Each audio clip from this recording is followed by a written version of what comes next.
Setelah Nabi menerima wahyu Iqra sampai dengan 5 ayat, kemudian setelahnya beberapa ayat turun, setelah itu ada jeda berhenti wahyu. Ada yang menyebutkan selama 40 hari. Ada yang menyebutkan selama 3 bulan. Dan ada paling panjang menyebutkan selama 3 tahun. Tidak turun wahyu. Sampai Nabi bolak-balik naik ke atas, kemudian gua Hira turun lagi, nggak ada. Naik ke atas lagi, nggak turun-turun, balik lagi. Dan gua Hira itu, Bapak Ibu sekalian, itu bukan sekedar tempat yang dikisahkan.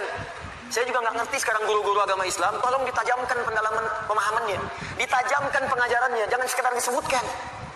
Anak-anakku sekalian, Nabi itu menerima wahyu di gua Hira. Ya Bu, sampai situ aja. Iya Pak, tunjukkan gambarnya. Itu dari rumah Nabi ke gua Hira, berapa jaraknya?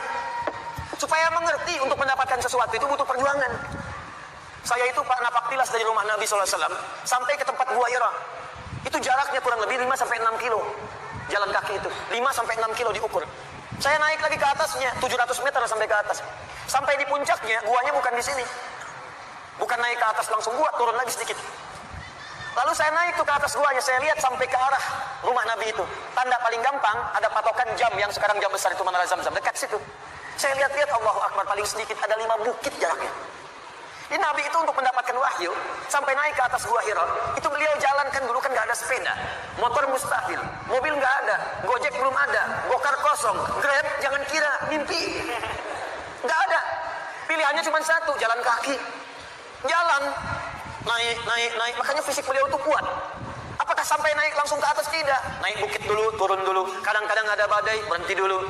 Sampai di bawah, Anda kalau mau coba ya, saya bermohon pada Allah, insya Allah yang berangkat haji tahun ini dari Jawa Barat, dari manapun, seluruh Indonesia, seluruh dunia, kita doakan dimudahkan oleh Allah Subhanahu Wa Taala, insya Allah. Yang belum berangkat mudah-mudahan disegerakan oleh Allah Subhanahu Wa Taala, insya Allah. Ya, ayo, ikhtiar. Nanti sampai di sana, coba Anda naik ke gua Hira itu, bukan sekedar naik, Kadang-kadang masih ada binatang, ya, ada monyet di sekitarnya. Yang kalau nggak dikasih makan, kadang-kadang nguntit Anda dari belakang, kadang-kadang tas Anda diambil dan sebagainya. Saya membayangkan bagaimana saat ketika Nabi akan mengambil dan menerima wahyu itu. Naik turun. Ini menunjukkan pesan bahwa untuk menemukan tempat yang baik itu, kadang-kadang butuh perjuangan. Kadang-kadang berkelok-kelok dulu, baru menemukan tempat. Untuk menemukan kedekatan dengan Allah itu butuh perjuangan. Kadang-kadang yang belum berjilbab, ya akhwat, nggak seketika langsung berjilbab. Kadang ada pergolakan dulu. Kadang melawan dulu orang-orang yang menyoal. Kadang harus punya argumentasi sampai lapang, baru kemudian dikenakan. Untuk meninggalkan riba itu nggak mudah. Kadang berjuang dulu dengan keadaan diri. Kadang harus memerangi hal yang sudah matang sebelumnya untuk mendapatkan kenikmatan setelah itu nggak mudah. Kadang perlu naik ke atas bukit, turun lagi. Kadang kena badai, kadang kena pasir. Kadang harus meniti seperti naik Nabi ke gua Hira.